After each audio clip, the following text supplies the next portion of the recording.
Hi, hello. Today we're going to be talking about the 7-star Baxcalibur raid that should be happening later tonight. So, this is what I'm predicting is going to happen, and these are Pokemon you can build before the raid, so you can get the raid done right away. Ideally, I've had a pretty good track record with this, but we might have to have some probably not major, maybe minor changes when we see the final moveset. But if you don't know anything about Baxcalibur, I'll tell you, there's not a lot going on here. There's a couple things to be aware of, but otherwise, this is a pretty straightforward raid in what Baxcalibur can actually do. Some 7-star raid bosses do not have their hidden ability. For whatever reason, like Garchomp didn't have its hidden ability. Not that its hidden ability was good. Dragonite did not have its hidden ability. And I don't think Baxcalibur will have its hidden ability because Thermal Exchange is really good for this raid. Baxcalibur is a Dragon Ice type Pokemon. It will be pure Ice, although it will still have its same type attack bonus for Dragon.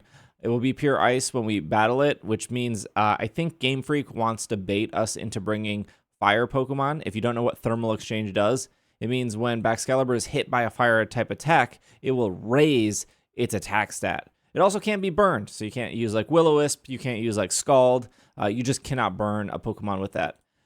And if you look at its attack stat, it's 145. It's very, very high. And so if you use any Fire-type move, Baxcalibur will take damage from it. It will take damage from like a Flare Blitz or a Flame Wheel or a Flamethrower, but you will increase its attack stat, and you don't want to do that.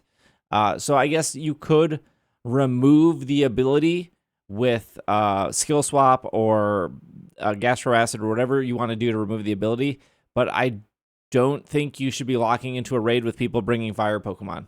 I think the whole point is they want to bait us into bringing Fire Pokemon for Thermal Exchange, and I just don't think it's worth entertaining the concept of like, oh well, my teammates are bringing Fire, let me remove the ability, because if your teammates are bringing Fire, they probably don't understand how that works, and you are signing up for playing with people who don't understand how this works. Because I bet they don't have a way to remove it. I bet they think they're going to hit that Fire button. And yeah, that's fine. So Ice-type Pokemon are weak to fighting, they're weak to Rock, they're weak to Fire, and they're weak to Steel. The nice thing about Steel is the only type that resists Dragon. I guess you could say, well, Fairy type doesn't resist, it just is immune to Dragon. But Steel resists both Ice and Dragon, so it resists both the same type attack bonuses. So we are going to go with Steel type Pokemon, knowing that Baxcalibur can still get Earthquake. We have ways around that, and the moves I calculated here are Icicle Crash and Avalanche. These are the two strongest Ice type moves that work with the attack stat. Both are pretty equal in damage. Avalanche does more damage if Baxcalibur goes second, which actually probably won't happen because of its speed, but also because it probably will Dragon Dance. It gets Crunch. This is its signature move, Glaive Rush. This is the thing we're kind of actually worried about. Glaive Rush is 100% accuracy, 120 damage. It's really strong. You just cannot miss, and you will do more damage to it. That's like not a big deal. You might say like, oh, you get to do double damage to it. None of that matters when if you don't resist or you're not you're not immune to Dragon. I think a +1 or even a +2 Glaive Rush can pretty much destroy any Pokemon. It's just 120 power plus a possible Swords Dance plus this 145 attack. Being able to resist Glaive Rush will be very helpful. Again, you could do double damage, but that double damage doesn't matter if you're dead. So that is concerning. That's why I think Steel-type Pokemon are maybe the play here. It does get Freeze Dry, which might be a problem for a couple Pokemon because it hits Water-type Pokemon harder, but Baxcalibur's like special attack isn't that great, so I don't think it's that threatening. What else did we calculate here?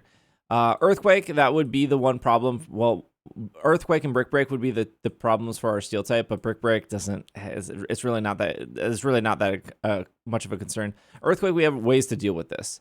So if the only super effective move that Baxcalibur can do against Steel types is Earthquake, we have solutions for this. That's why I'm kind of confident in recommending Steel type Pokemon. It gets Iron Head. That would maybe be an issue for like Alolan Ninetales if you're thinking about bringing Alolan Ninetales. If it doesn't have Iron Head, maybe Alolan Ninetales is okay. It gets Aerial Ace, it gets Thunderfang. I always try to calc Draco Meteor for every dragon, even though it doesn't have a high special attack. I don't actually expect it to have any special type moves because its special attack is a lot lower than some of the other Pokemon like Tyranitar or whatnot that we've talked about. But I do like to calc these moves just in case I'm like missing something.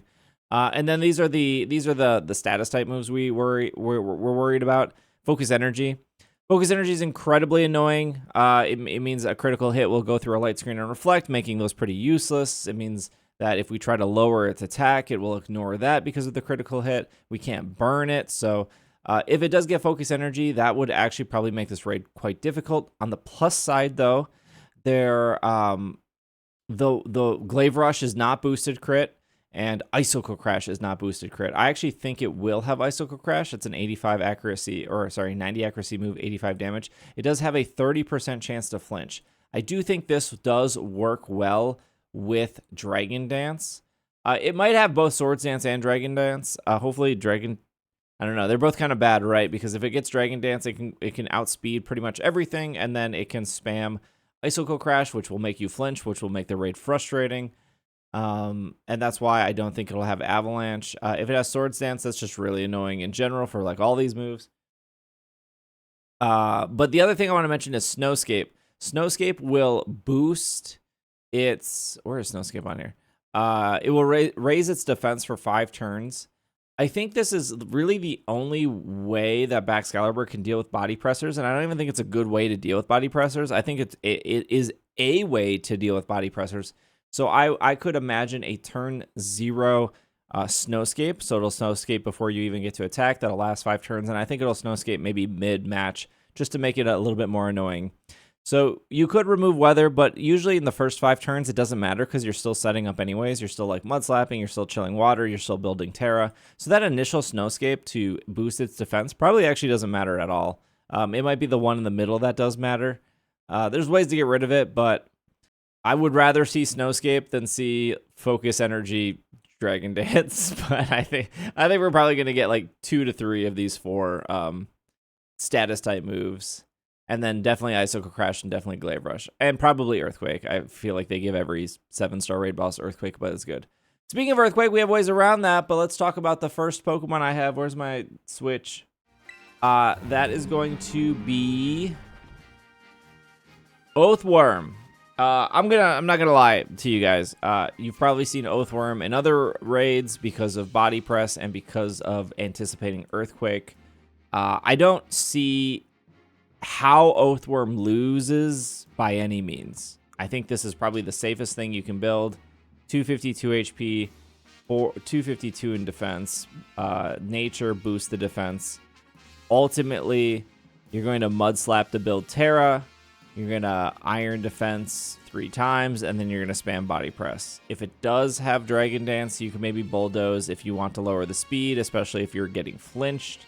I think it depends on how many... If it only Dragon Dances once, I think you would have to Bulldoze twice to outspeed. That's pretty much it, though.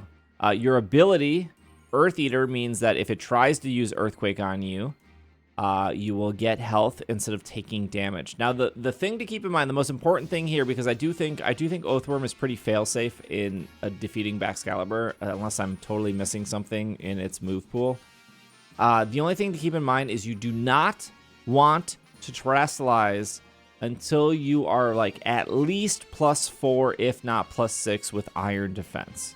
Because once you remove your Steel typing and become Fighting, you lose the resistance to Ice and you lose the resistance to Dragon. And when you're +6, you're not going to really die to anything except maybe a critical hit. Just be wary of when your stats are reset. Because after they are reset, you're going to want to build Iron Defense, and then you'll want to Terastallize and do damage. So just keep that in mind. If you Terastallize too early and you faint and you lose your Terastallization, you might lose the raid just by Terastallizing too early in this case. So I know some Pokemon we want to race to Terastallization, and we want to get Terastallized as fast as possible, but we don't want to be neutral, or we don't even want to be a +2 fighting when we Terastallize. We want to make sure that we keep that +6 for the majority of the raid to break shield and to survive. So that's my only tip. really straightforward. Probably Mud Slap to reduce the accuracy, build Terra. Iron Defense maybe once or twice before probably just once before stat resets. Once your stats reset, then rebuild your Iron Defense, Terrasilize, and then spam Body Press. So I'm trying to make that as simple as possible. Should be pretty fail-proof, pretty easy. I don't see how Baxcalibur gets around that, but there, if you like the worm. I know you guys really like when I pick new Pokemon because you guys will shiny hunt it, or you'll find it, or you'll get a chance to use it. We're going to use Avalugg here.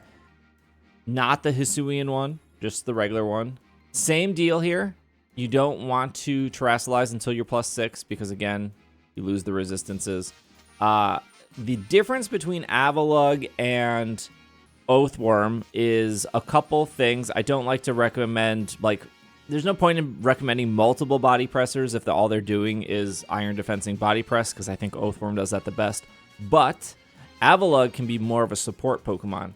So Avalugg can use Chilling Water instead of Mud Slap, which will help the whole team. I mean, Mud Slap helps the whole team too, but Chilling Water will control any Swords Dances or any Dragon Dances to prevent that damage.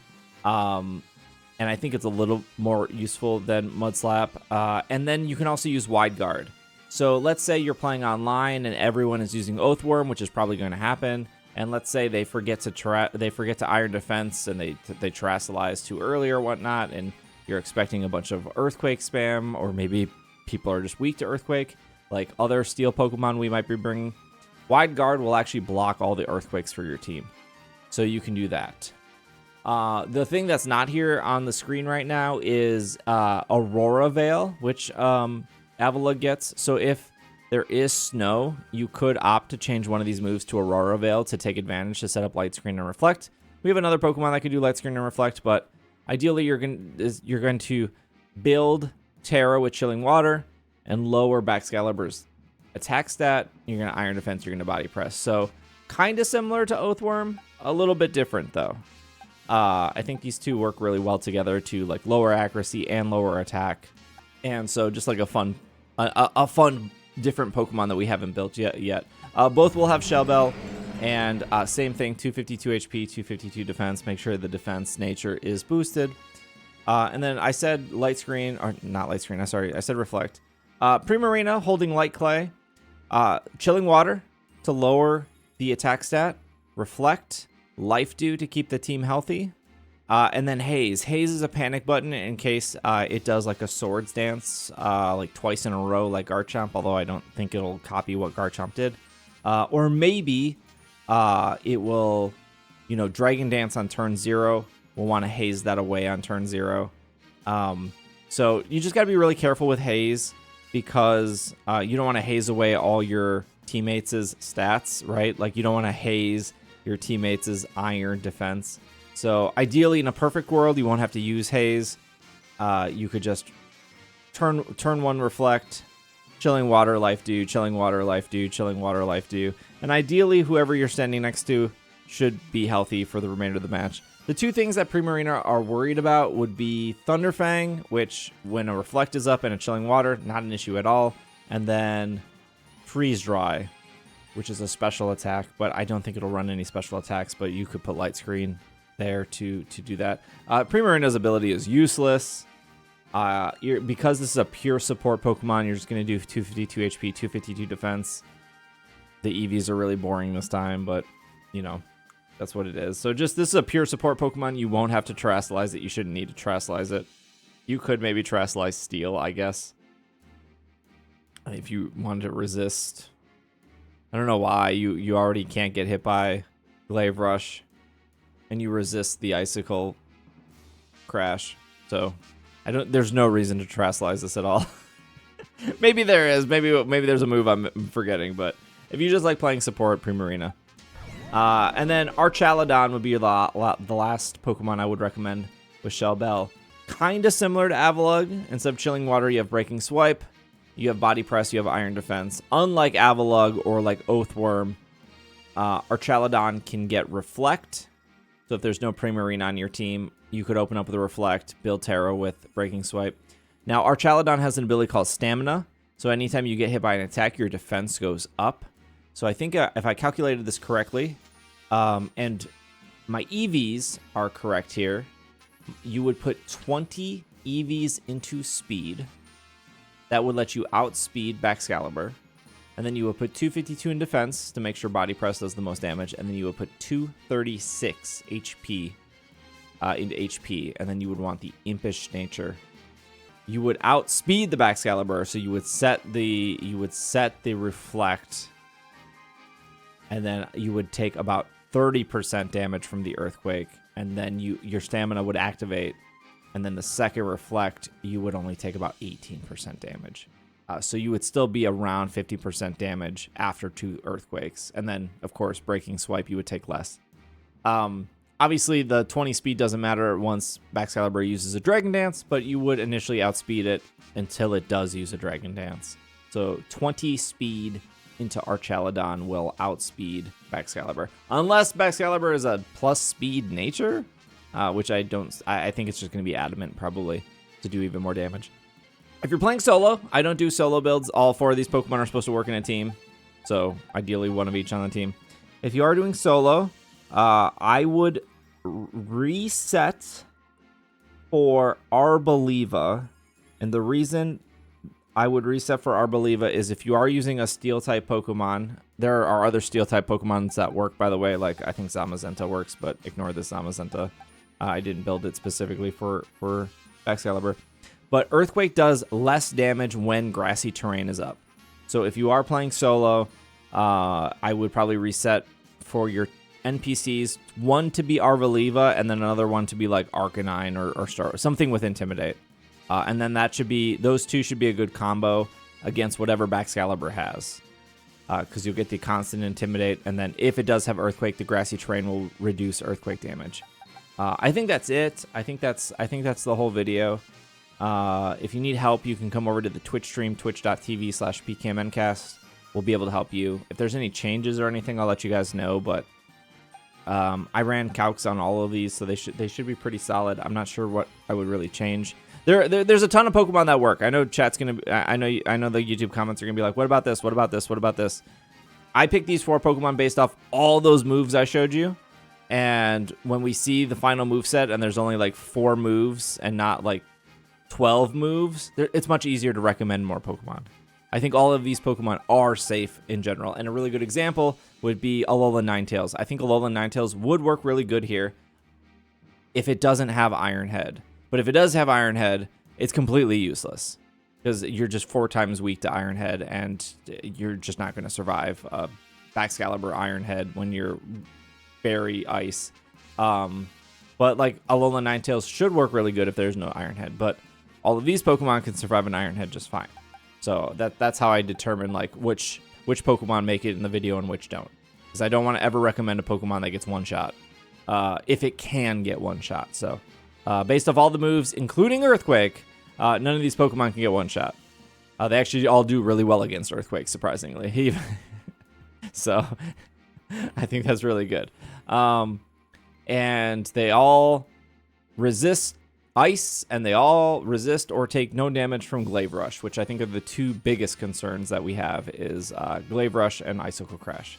Yeah, I think the most annoying thing is this can probably flinch, it can probably increase its attack, and it can probably hide behind snow for a little bit, but nothing that would probably change our team composition. So anyways, I hope this video was helpful. Thank you for watching. Hopefully, I don't think I misspoke anytime. I think I misspoke the last video, but on something. Oh, I misspoke, and I accidentally gave Milotic Reflect when it was supposed to be Light Screen. That was my bad. I think I've recorded that literally right before I jumped on a flight to Japan. So that was my bad. I made that video very quickly. Anyways, sorry about that. I think comments corrected me, so thank you. Anyways, thank you for watching. I really like doing these videos. I hope you still enjoy watching them. I'm sorry this video wasn't that fancy. I'm still trying to catch up on work, but I appreciate you guys. And like I said, if you need help, join the Discord or come over to the Twitch stream. And yeah, all right, 20 minutes. Nice. Goodbye.